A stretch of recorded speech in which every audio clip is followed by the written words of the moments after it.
So this is basic 2-3 zone offense. So the ball's going to get thrown to the middle. Every time the ball gets thrown to the middle, you're going to have openings because that's collapsing the zone. Okay, so what's going to happen? When ball's in the middle here, this paint big's got to step up and guard the ball, right? So as soon as it happens, this big just needs to turn and be a playmaker. So right now, boom, turn. Right now, look at this. Look at how open this player is right here. This is just an easy little lob pass, and it's 2 points. But it's bang, bang. You've got to turn, be a playmaker, and then offensively, this player's got to be calling for the ball. You got to make that read easier for the big. But it's wide open. It's there. You've collapsed the zone. Okay, that should be the first look as to this dunker spot. But you can see they don't look down low immediately, and now it's too late, and you got to reset everything. So this is 2-3 zone defense that Gordon State's running. Now, the opposition's going to set a screen against the zone. You can't do nothing about a screen in a zone. It's the same exact thing if it was man-to-man. This big's got to come out, okay, and hedge. Well, that's what we would want to do is we want to hedge because that pushes this ball handler far away. And what does that do? Now this ball handler gets pushed far away. The second he picks up his dribble or hesitates, this big that comes out can now recover. Okay, but what happens? So the big comes out and hedges, pushes this ball handler that way. Now this player can kind of cheat in, and because these players are 2 passes away. Okay, he can cheat in if the ball gets thrown down low. This should be an easy intercept. And if the ball gets skipped over here to the corner, he should be able to easily be able to recover. And this big can quickly recover back to the paint. All right, this player here is doing fine in the zone, guarding his area of the zone. If his player cuts to the middle of the zone, he's got to be ready to move with them, right? Because you can't, because that's his responsibility right now in the zone. And when you hedge a ball screen in a 2-3 zone, you got to treat it more like man-to-man. But this is the problem. Nobody does anything right here. See, the ball screen gets set. There's no defense whatsoever. So now we've got 2 different people guarding the ball, and that means, in zone language, if 2 people are guarding one person, then 0 people are guarding another. And who's that other? Right here. So now it's just an easy rip-and-go drive. The defense is scrambling, and it leads to a wide-open layup. So this is how we want to play defense man-to-man. Okay, it's a pack line defense. Now, so right here, this defender here needs to make sure that this ball handler cannot keep his dribble alive. Okay? Now, how do you stop driving kicks? It's all about your body momentum and body placement. Let's zoom in. See how this player's back is towards the sideline? That's not the right position. Right here, this is the shell drill, okay, in a game. His back should be towards the baseline. Why? Because now he's opened up. Now he doesn't have to move inward at all. Okay, he can just jab at it with his arm. Dribble gets picked up. You cut off that driving lane. Jab at it with your arm just a little bit, and then you're easily able to get back out to the three-point line. But look at his body momentum here. Watch how, because he has to take a step inward, and it's because he's not completely opened up like we talked about, he's never going to get back out to the three-point line. Look at his feet. Look at his feet. See how he had to take that little step inward? We'll do it slow. That step inward is death. That means that on this driving kick, you're never going to get back out to the three-point line. But if he had just been opened up like he's supposed to, okay, now he's just jabbing and easily able to recover back out without having to take the step inward. But he has to take the step inward, so he's never able to get back out to the three-point line, and it leads to an open catch-and-shoot 3. This is a basic cross screen out of a baseline out of bounds. So right here, let's zoom in. This is see the cross screen getting set right here? So you can do one of 2 things. I would prefer not to switch this. So I would prefer that this big is up and level to the screener and just jamming this player as he comes through. You just jam this player to bump him off his spot so that this player can get on the other side and you're pushing him away from the basket. But what ends up happening is you end up switching here. And that's fine too, but again, this big cannot sag. You have got to get up and level to the screener so you're ready to guard right here. And you're pushing him out of the paint. You're battling for real estate early. But look what happens when you sag. Look what happens. See, now look. There's no resistance until he's already in the charge circle right here. So this is just way too easy. It's just an easy pass right there. He catches it in the charge circle, and it's an easy 2. Okay, so you ice this ball screen defensively. All right, look how they're icing the ball screen. They're keeping him to the sidelines.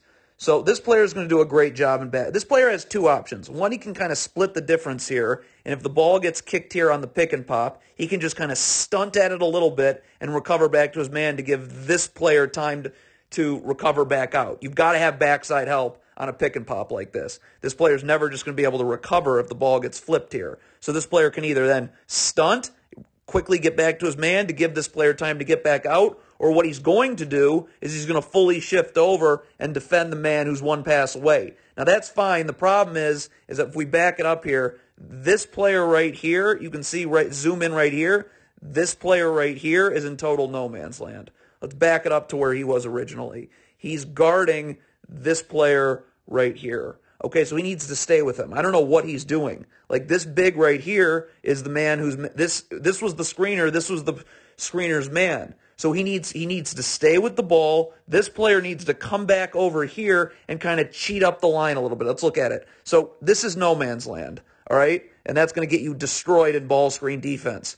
So right here, this player here needs to be with his man right here, but he also needs to be up the line a little bit because we're not stunting and recovering. We're just fully taking out and backside help this pick and pop man. So these players are considered 2 passes away from the ball handler. So if he's up the line here, if the ball gets swung here, this could be an easy intercept, okay? Or he just steps up and guards the ball, all right? And then this big, again, this player's fully coming over and backside help. Then this big slides here, and this player slides back over there. Okay, but when you're just in no man's land guarding nobody, now this pass 2 passes away, you can't defend, you can't intercept, you can't do anything. Okay, and again, the defense is scrambling, so now he gets into the lane, and it ends up being a 2-shot foul, as you can see right there. So this is offensively against a press.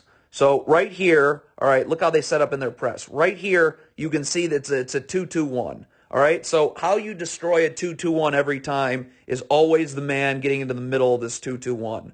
Okay, so right here, this ball, like right now, okay, the ball's here. This player's got to do a much better job of getting aggressive coming to the ball because all we got to do is get you the ball. And as soon as this player here catches the ball, this player's gone. We're not standing, we're gone. Because now it's just a simple, because you can't see, there's obviously only 4 offensive players here. There's another offensive player you can't even see in your picture down here. So right here, if we are aggressive getting to the middle of this trap, or this 2-2-1 press, it's right here, and then bang, we're gone. Because we want to beat, because this defender is then going to retreat over here, but we want to beat him. So it's to the middle, right here, and then as soon as he catches it, bang, we're gone. We're actually already starting to cheat up because we can see that this ball is going to get thrown to the middle. Now we're gone, and now we're going here, and now we've got a 2-on-1 because there's 1 defender back. See, there's 4 defensive players here, okay? So this is a 2-on-1 now, and we should be able to get an easy layup out of it. But the problem is this player here is not nearly aggressive enough finding the soft spot in the middle of this 2-2-1, so now they swing it back over here, and what does that do? That allows this defender time to recover back over, okay? So this is great. This is a press breaker off of it's not really a 2-2-1, it's more like a 3-2, but there's always a middle spot in a press, right? So it's right here, and it's right here. And these players are wide open in that area. And what happened? What does this player do? He does a great job of finding that middle spot. Look how he finds the middle spot. And as soon as that happens, look, now we're gone. Right? We're not standing, we're gone. We're behind both of these players here, and it's just catch right into a layup. That's perfectly done beating a press. This is transition defense. Now, in transition defense, you have to get back to bodies, not spots. What do I mean by that? Okay, let's just take a look right here. Look at this player right here. See how he's getting back to a spot and not a body? Like, he's clearly got a player to take, and you got to communicate. Transition defense is all about communication. It's about getting back to bodies and not spots and communication. So right here, he's saying, I got this guy, I got this guy. So now this player knows he needs to go find a body over here, right? Go find that. You get cross-matched in transition all the time. But we got 2 guys. Look at these players. Right here, they're getting back to spots. Right here, both. So there's 2 people wide open for 3. Because right here, this player should be stepping up here in transition, getting back to a body. This player should be stepping up here in transition, getting back to a body. But when you are getting back to space and not bodies, this is what happens. Look at this. See, both of these players are dipped all the way below here, not getting back to bodies, but getting back to space, and it leads to an open catch and shoot 3. So we looked at a zone set for one of our clips, but this is really not even a set. And you don't even have to, the beauty of zone offense against a zone defense is you don't even really have to run a set. What does a zone want you to do defensively? They want you to dribble the ball a lot, and they want you to take quick shots. So for a 30-second shot clock, if you're just moving the ball, if the ball is just constantly moving from the wing to the corner to the middle, back to the wing, to the top of the key, a zone has to shift every time the ball gets moved. So over a 30-second shot clock, if you're just continuing to move the ball is not hitting the floor very much at all. You're just continuing to move the ball.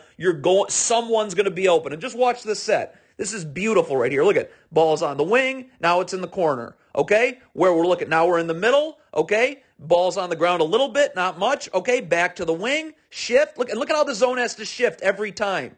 So as long as, look at the ball's barely hitting the floor, okay, the ball's constantly moving, the zone is continuing to have to shift, and at a certain point, it breaks down. Let's see how long in the shot clock it took to shift. I can't see that. Let's back it up. So that was 24 seconds, okay, of the ball just constantly moving.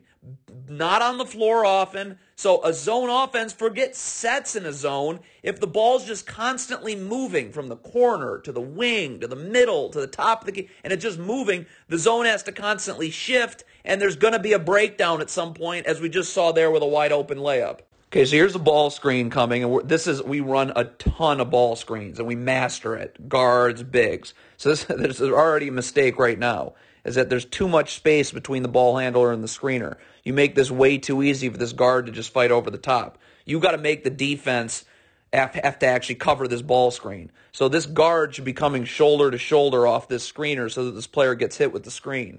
Now it looks like they're going to be in drop coverage here, okay? Like it looks like they want right now that this guard's going to fight over the top and this big is dropping towards the ball. So when that happens, the guard is fighting over the top. He's behind the play. So this guard should have a step right here, and you basically create a 2-on-1 with the ball handler and the big right here. Now what does that do? Okay, with the way that the spacing works here is that basically this guard needs to then get this big to commit, and now this big's rolls open. Okay, and either the big's rolls open for a layup, or this backside defender steps up, and now we call this a lift, and now this is wide open for 3 right here. But you first got to make this guard get screened. You got to first force this big into this 2-on-1 that drop coverage always creates, and then those openings happen. But you can see there's too much space here, so guard's able to fight over the top, and you don't get anything.